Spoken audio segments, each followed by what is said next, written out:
हरे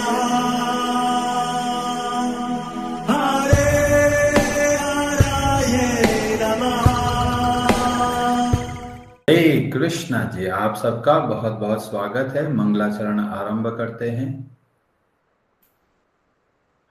ओम नमो भगवते वासुदेवाय। ओम अज्ञानतिमिरान्धस्य ज्ञानाञ्जनशलाकया चक्षुरोन्मिलितं येन तस्मै श्रीगुरवे नमः।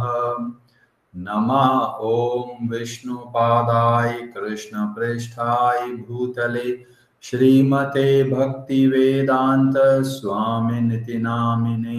नमस्ते सारस्वते देवे गौरवाणी प्रचारिणे निर्विशेष शून्यवादी पाश्चात्य देश तारिणे।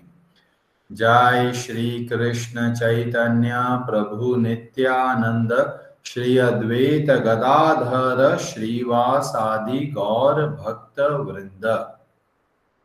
हरे कृष्ण कृष्ण कृष्ण हरे हरे, हरे राम राम राम हरे हरे।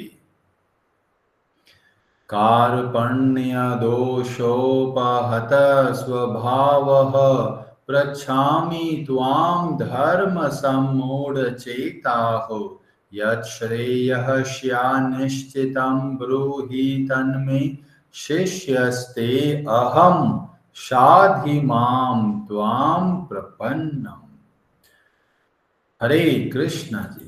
भगवद गीता आरंभ करते हैं। अध्याय 4 श्लोक नंबर 34। व्रजेश्वरी जी आप पढ़ेंगे संस्कृत।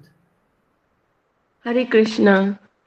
तद्विद्धि प्रणिपातेन परिप्रश्नेन सेवया उपदेक्ष्यन्ति ते ज्ञानम् ज्ञानिनस्तत्त्वदर्शिनः। हरे कृष्णा। हरे कृष्णा। तत् विभिन्न यज्ञों के उस ज्ञान को विधि जानने का प्रयास करो।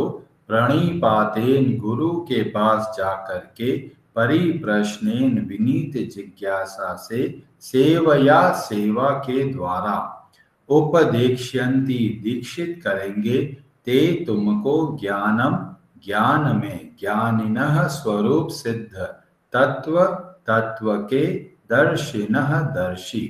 तुम गुरु के पास जाकर सत्य को जानने का प्रयास करो, उनसे विनीत होकर जिज्ञासा करो और उनकी सेवा करो। स्वरूप सिद्ध व्यक्ति तुम्हें ज्ञान प्रदान कर सकते हैं, क्योंकि उन्होंने सत्य का दर्शन किया है। हरे कृष्णा जी। बहुत ही अद्भुत प्रसंग चल रहा है। हम गुरु के बारे में समझने का प्रयास कर रहे हैं, और जब गुरु हमारे पास में नहीं है तब ऐसे समय में हमको क्या करना है। तो इन कथाओं के माध्यम से हमको प्रेरणा मिलती है कि जो गुरु के प्रतिनिधि है, जो वरिष्ठ भक्त है, जो हमारे आसपास है, उनके अंतर्गत रहकर हमको ट्रेनिंग लेनी है और उनके प्रति भी प्रणिपातेन, परिप्रश्नेन और सेवया, ये 3 भाव रखना है। जब हम गुरु के प्रतिनिधि की तरफ ऐसे भाव रखते हैं तो उनकी कृपा से हमें गुरु की कृपा प्राप्त होती है, और गुरु की कृपा से उनके गुरु की कृपा प्राप्त होती है, और इस तरीके से हमको भगवान श्री कृष्ण की कृपा प्राप्त होती है। इसीलिए हर एक भक्त को चाहिए कि वह किसी न किसी भक्त के अंतर्गत रहकर बहुत अच्छे तरीके से भक्ति के सिद्धांतों को समझना है। कई लोग ऐसे होते हैं जो भक्ति करते हैं पर अपने मनमाने ढंग से करते हैं। टाइम मिलेगा तो करूंगा, जब ऐसा भाव रहता है इसका मतलब अभी भी वह अपने मन के हिसाब से चलते हैं, और यह मन हमको कभी भी धोखा दे सकता है। अब एक प्रश्न आता है, प्रभु जी हम सेवा तो करना चाहते हैं पर हमारे जो आसपास के भक्त हैं हमको लगता है उतने क्वालिफाइड नहीं है, उतने अच्छे से भक्ति नहीं करते। अब हम लोग उनके अंतर्गत रहकर कैसे कार्य करेंगे, या फिर उनके प्रति सम्मान हम लोग कैसे रख सकते हैं, जब हम देखते हैं कि सामने वाले के अंदर भी उतने अच्छे से गुण नहीं है। रामानुजाचार्य जी के चरित्र से तो हमें प्रेरणा मिलती है कि वो तो बहुत बड़े भक्त हुए, बहुत बड़े गुरु हुए, पर ऐसे गुरु और ऐसे शिष्य हमें देखने को कम मिलते हैं। तब हमको क्या करना है, तो हमें पता चलता है हमारे आचार्यों के चरित्र से। तो ये हमें देखने को मिलती है कथा, एक पुस्तक है जिसका नाम है भक्ति रत्नाकर, और ये भक्ति रत्नाकर लिखी है नरहरि चक्रवर्ती ठाकुर, और उन्होंने बहुत सारे भक्तों के जीवन चरित्र के बारे में बताया गया। और वहां पर जो 5वां प्रवाह है उसके अंतर्गत एक कथा हमें देखने को मिलती है जो हमारे लिए बहुत प्रेरणादायक है। तो आरंभ होता है हमारे गौड़ीय वैष्णव संप्रदाय के महान आचार्य श्रीला रूप गोस्वामी। तो रूप गोस्वामी जी इतने अद्भुत भक्त हुए और उन्होंने इतने अच्छे से आने वाली जनरेशन को ट्रेनिंग दिया, और इसीलिए हम सब कहलाते हैं रूपा अनुगा। हम रूप गोस्वामी जी के बताए हुए मार्ग के हिसाब से चलते हैं, और इसलिए रूपानुगा कहलाते हैं, क्योंकि सारी की सारी शिक्षाएं जो इस्कॉन के द्वारा प्रदान होती है उनका आधार है रूप गोस्वामी जी की शिक्षाएं। और उनका रूप गोस्वामी जी की शिक्षाएं किसके आधार पर है, उनका जो डिस्कशन हुआ श्री चैतन्य महाप्रभु के साथ में, उसके आधार पर उन्होंने सारी शिक्षाएं लिखी, और जो आज भी हमारे लिए बहुत प्रेरणादायक है। तो रूप गोस्वामी जी ने ग्रंथ लिखा भक्ति रसामृत सिंधु और उपदेशा अमृत। ये ऐसे अद्भुत ग्रंथ है जो हमको मार्ग बताते हैं। ऐसे दिग्गज रूप गोस्वामी जी की बातचीत हमें देखने को मिलती है भक्ति रत्नाकर में। उसमें बताया गया कि जब हम भगवान के नामों का जप करते हैं, आरंभ जब हम जप से करते हैं, जितना सावधानी से हम जप करते हैं, फिर हमको अगला स्टेज जाने को मिलता है, और जिसका नाम है, पहले जैसे हो गया जप, जप के बाद में आता है रूप। भगवान के रूप का हमको दर्शन होने लग जाते हैं, और ये आरंभ होता है जप के माध्यम से। तो नाम रूप, उसके बाद में भगवान का दिव्य रूप हमें देखने को मिलता है। कई लोग बोलते हैं कि आपने भगवान को देखा है, तो यहाँ पे टेक्निक से पता चलता है जितना सावधानी से हम जप करते हैं उतना हम योग्य बनते हैं भगवान को साक्षात देखने का। और नाम, फिर उसके बाद में आता है रूप, फिर उसके बाद में आता है गुण। फिर हमें भगवान के दिव्य गुण को प्रत्यक्ष अनुभव करने का अवसर प्रदान होता है। और उसके बाद में आता है लीला। इसमें भगवान की लीलाओं को हम दर्शन कर सकते हैं, और उसके बाद का स्तर आता है उन लीलाओं के अंदर हम लोग सम्मिलित हो सकते हैं। तो ये सब आरंभ होता है कितना सावधानी से हम जप करते हैं। तो ऐसे रूप गोस्वामी जी जब भगवान के नामों का जप करते हैं, भगवान के साक्षात दर्शन होने लगते हैं, उनके दिव्य गुण देखने लगते हैं, उनकी लीलाएं उनको देखने लगती है, और वो लीलाओं के अंदर प्रवेश कर सकते हैं। मतलब यहीं पर बैठे बैठे वो सीधा गोलोक वृंदावन में जाकर भगवान की लीलाओं में सम्मिलित होकर पार्टिसिपेट करके और फिर वापस इस भूमंडल पर आ जाते हैं।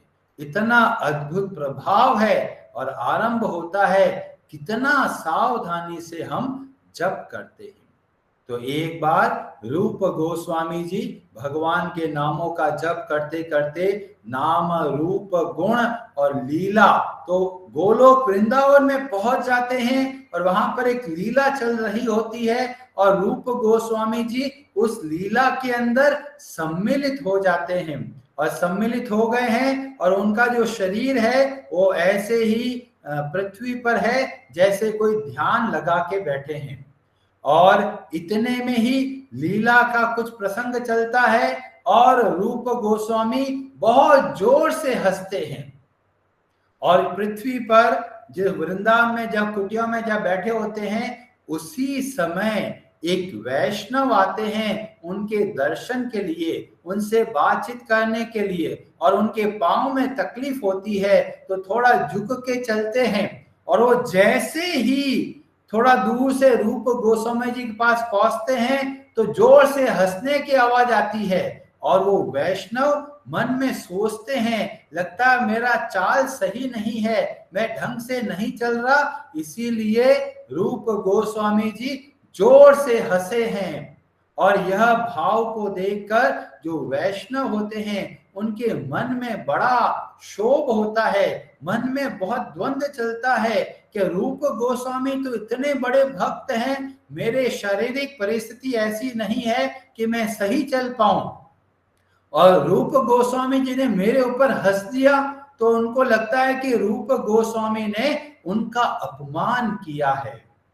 और यह मन ही मन में चल रहा है वैष्णव के अंदर, और वो बहुत उदास हो जाते हैं और उदास होकर बिना मिले तुरंत चले जाते हैं और पहुंचते हैं रूप गोस्वामी जी के बड़े भाई सनातन गोस्वामी जी के पास में जाते हैं। और वह वैष्णव अपने मन की बात रखते हैं कि आज मुझे लगता है कि रूप गोस्वामी जी ने मेरा अपमान किया, जब मैं चल रहा था तो बहुत जोर से हंसे और इससे मेरे मन में बहुत पीड़ा हो रही है, आप कृपा करके इसका समाधान कीजिए।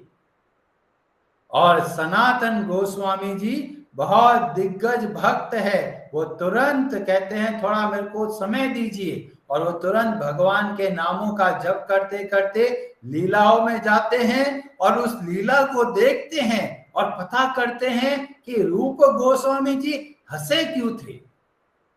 और जब उनको पता चल जाता है कि यह जो हंसना था वो वास्तव में उस लीला का हिस्सा था, और फिर सनातन गोस्वामी जी अपने ध्यान से बाहर निकलते हैं और उन वैष्णव को समझाते हैं कि आप चिंता मत कीजिए, रूप गोस्वामी जी ने आपके ऊपर नहीं हंसे हैं, आपका अपमान नहीं किया, वो तो वास्तव में ध्यान में थे और भगवान की लीलाओं को देखते हुए एक ऐसी लीला आई जिसमें उन्होंने बहुत जोर से हंसे।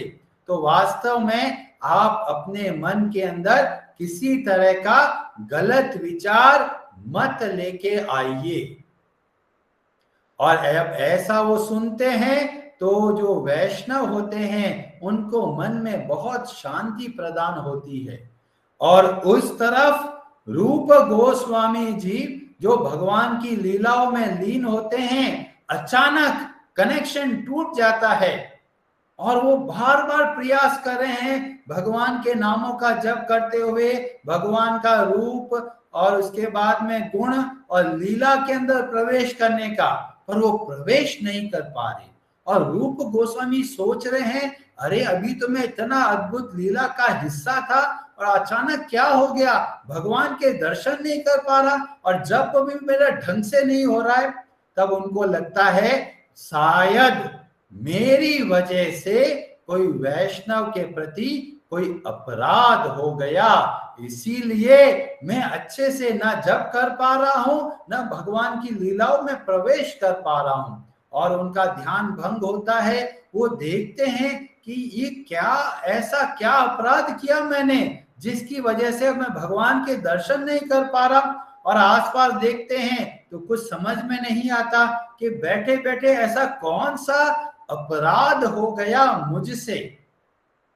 और वो सोच विचार करते करते पहुंचते हैं सनातन गोस्वामी जी के पास में। और सनातन गोस्वामी जी के पास पहुंचकर जैसे प्रणाम करते हैं और देखते हैं कि वो एक वैष्णव उनके पास बैठा हुआ है। और वो वैष्णव क्या करता है, क्षमा याचना कर रहा है रूप गोस्वामी के प्रति। अभी रूप गोस्वामी जी बोलते हैं, आप किस लिए मुझसे क्षमा मांग रहे हैं? मैंने तो कुछ भी ऐसा कुछ देखा नहीं जिसके लिए आपको क्षमा मांगनी पड़े। तो वैष्णव बोलते हैं, मेरे मन के अंदर ऐसे भाव आ गए कि मुझे लगा कि रूप गोस्वामी जी मेरा मजाक बना रहे हैं। और तब रूप गोस्वामी जी को पता चलता है शायद मेरे हंसने की वजह से ये वैष्णव अपराध हो गया। और उसी समय रूप गोस्वामी जी दंडवत प्रणाम करते हैं और उन वैष्णव से क्षमा याचना करते हैं। इतने दिग्गज भक्त क्या कर रहे हैं? एक सामान्य वैष्णव को प्रणाम करते हैं, उनसे क्षमा याचना कर रहे हैं। तो हम रूप गोस्वामी जी के चरित्र से हमें बहुत सारी शिक्षाएं प्राप्त होती है, जिसमें से हमको इस बात का ध्यान रखना है, किसी को भी छोटा नहीं समझना है। थोड़ा भी भगवान के नामों का जप करता है वह हमारे लिए आदर का पात्र है। हमें उनके साथ में बहुत उचित व्यवहार करना है। जैसे और इसी बात को थोड़ा और अगर एक्सटेंड करते हैं तो हमको पता चलता है हर एक व्यक्ति जो हमारे आसपास है वो सब के सब पोटेंशियल भक्त है। आज नहीं तो कल, कल नहीं तो परसों ये भक्त बन सकते हैं। इसीलिए हर एक व्यक्ति के प्रति हमारा जो व्यवहार है वो बहुत ही अच्छा होना चाहिए। हमें यह नहीं देखना है कि कौन कैसा भक्त है, उनके अंदर क्या सद्गुण है, क्या अवगुण है, क्योंकि यह देखना हमारा दायित्व नहीं है। हमारा दायित्व है कि जो सामने वाला भक्त है उनके प्रति कृतज्ञता का भाव रखना है कि जैसे न तैसे वह व्यक्ति भक्ति की ओर बढ़ने का प्रयास कर रहा है। और जब यह भाव आता है तब हम वास्तव में उनके अंदर दोष नहीं देखते। अगर दूसरों के अंदर दोष देख रहे हैं तो मतलब हमारे अंदर ये अवगुण है। और इसीलिए दूसरों को बदलने से पहले खुद पर कार्य करना है, खुद को बदलाव लेके आना है। और खुद के मन के अंदर ये 6 जो दुश्मन बैठे हैं उसमें से जो एक होता है मात्सर्य, और ये मात्सर्य का भाव क्या देता है? तुलना देता है। और हम तुलना करने लग जाते हैं कौन कैसा है। और जब ये तुलना करने लग जाते हैं तब लोगों के अंदर दोष देखने लग जाते हैं, और जिससे या तो द्वेष का भाव आता है या फिर उनके प्रति घृणा का भाव आता है। और खासकर अगर थोड़ा बहुत कोई भक्ति करने लग जाता है तो अपने आप को बहुत श्रेष्ठ समझने लग जाता है, और जो भक्ति नहीं करता उसको बहुत हीन भावना से देखने लग जाते हैं।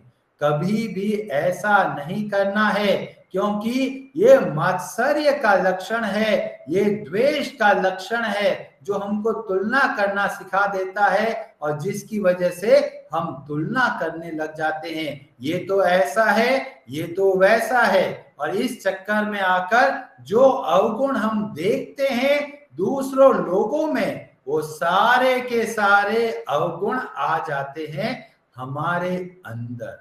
इसीलिए जब दूसरों को देखते हैं तो दया का भाव, कृतज्ञता का भाव रखना है, और उसके अंदर जब ये दोनों भाव होते हैं तो हम उनके प्रयासों को देखते हैं, और उन प्रयासों को जब देखते हैं तो हम उनके अंदर दोष नहीं देखते। पर गुरु जो होते हैं उनका अलग भाव है। गुरु जब दोष देखते हैं तो वास्तव में उनकी भलाई के लिए देखते हैं। इसीलिए ये हर एक गुरु के ऊपर जिम्मेदारी है कि अपने शिष्यों के अंदर दोषों को देखना और उन दोषों को निकालने में उनकी सहायता करना। पर जब हम लोग ग्रुप में रहते हैं, कम्युनिटी में रहते हैं, मिलजुल के रहते हैं, तब दूसरों के अंदर दोष नहीं देखना है। हर एक को भगवान का भक्त समझकर यथासंभव उनकी सेवा और सहायता करना है। अब बोलेंगे प्रभु जी हम तो बहुत प्रयास करते हैं, पर कुछ तो भक्त ऐसे हैं जो बिना कारण के गुस्सा करते हैं, यहां तक तो मेरे को मारने को तैयार हो गए, तो ऐसे भक्तों का क्या करें। तो इसके लिए एक और अद्भुत कथा देखने को मिलती है चैतन्य चरितामृत में, और जिसका डिस्कशन हम लोग करेंगे सोमवार के दिन, क्योंकि शनिवार और रविवार के दिन हम कोई नया कथा नया श्लोक नहीं लेते। हरे कृष्णा जी, आप सबका बहुत बहुत धन्यवाद। आज की कथा से आपको क्या शिक्षा मिली, अगर आप कुछ बताना चाहते हैं तो बता सकते हैं, और आज की कथा के संबंध में कोई प्रश्न है तो आप पूछ सकते हैं। हरे कृष्णा जी। दुर्गा सिंह प्रभु जी, आप कुछ कहना चाहते हैं? हरे कृष्णा प्रभु जी।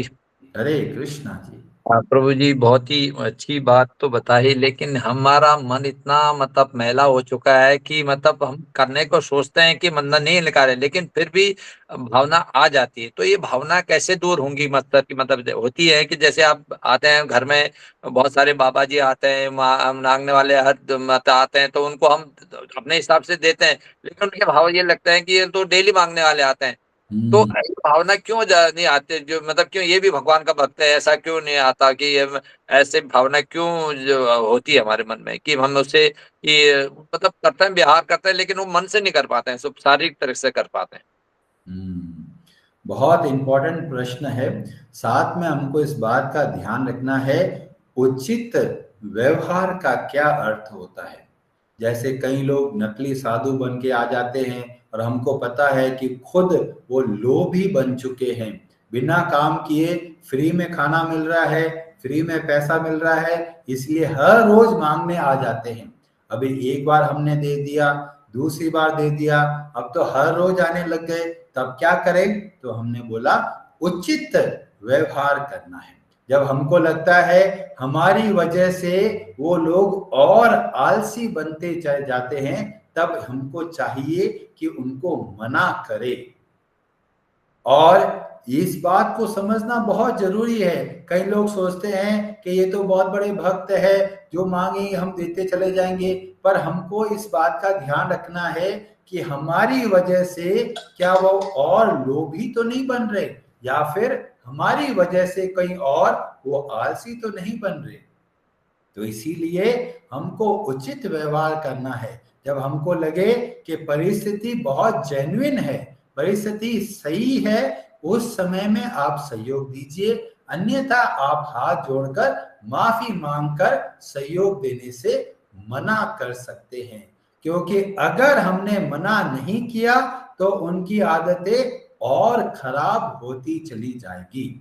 इसीलिए हम सबको ट्रेनिंग की जरूरत है कि कब कैसे समय में क्या करना चाहिए, और इसीलिए भगवान ने बोला प्रणिपातेन परिप्रश्नेन सेवया। आप प्रश्न कीजिए कि हमारे सामने ऐसी परिस्थिति है और इस परिस्थिति में हमको क्या करना चाहिए। जब आप इस तरह से ट्रेनिंग लेंगे तो आप बहुत अच्छे तरीके से निर्णय ले पाएंगे। क्योंकि कई लोग होते हैं घर बार में कोई सहारा नहीं होता, कपड़े पहन लेते भगवा और बन जाते हैं साधु। कोई साधु बन गया है तो आप पहले उनसे प्रश्न कीजिए कि जी आपने कितनी भगवत गीता पढ़ी है, आप मुझे श्लोक समझा के बताइए। वो थोड़ा बहुत हवा में बोलेंगे तो हमको पता चल जाएगा कि उनका स्तर कितना है, तो उसके हिसाब से हमको सहायता करना है। अपमान नहीं करना है, पर साथ में हमको मूर्ख नहीं बनना है। क्योंकि बहुत सारे बाबा जी मिलेंगे, बहुत सारे लोग मिलेंगे, थोड़ी बहुत भगवान के बारे में बातचीत भी करेंगे, पर खुद कितनी भक्ति करते हैं और कितना अच्छे से शास्त्रों का ज्ञान उन्होंने लिया है, तो वह हमको टेस्ट करना बहुत जरूरी है।